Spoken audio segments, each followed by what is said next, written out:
இறை இரக்க ஆண்டவரின் அன்பு பக்தர்களே, நான் இறைவனை நன்கு அறிந்திருக்கின்றேன், இருந்தும் கூட என்னுடைய ஆசீர்வாதங்கள் தடைப்பட்டு கொண்டிருக்கிறதே என்று வருத்தப்படுகிறீர்களா? இதோ இறை இரக்க ஆண்டவரின் வாக்கு உங்களுக்காக.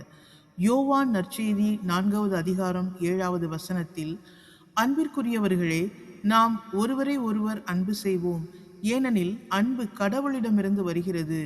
அன்பு செய்பவர் ஒவ்வொருவரும் கடவுளிடமிருந்து பிறந்தவர்கள், அவர்கள் கடவுளை அறிந்தவர்களும் ஆவர் என்று கூறுகின்றார். ஆகவே என் அன்பு நண்பர்களே, நீங்கள் கடவுளை அறிந்தவர்களாக இருந்தாலும் யாரையேனும் மன்னிக்காமல் விட்டிருக்கிறீர்களா என்று யோசித்து பாருங்கள். ஒருவர் இறைவனை நேசிக்கிறேன் என்று சொல்லிவிட்டு தன்னுடன் வாழும் சகோதரர் அல்லது சகோதரியை வெறுத்தால், தன்னுடைய உறவுகளையோ நட்புகளையோ வெறுத்தால் அவரது அன்பு முழுமையடையாது.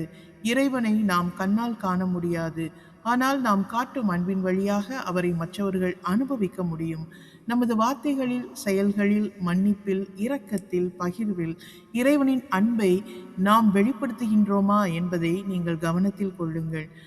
என் அன்புக்குரிய நண்பர்களே, உங்களுடைய ஆசீர்வாதங்கள் என்றென்றும் தடைபெறாமல் இருக்கவும், என்றென்றுமாய் இறைவனின் பிள்ளைகளாக நாம் அறியப்படுவதற்கும் நாம் சிறந்த வழியாக தேர்ந்தெடுப்பது மன்னிப்பு.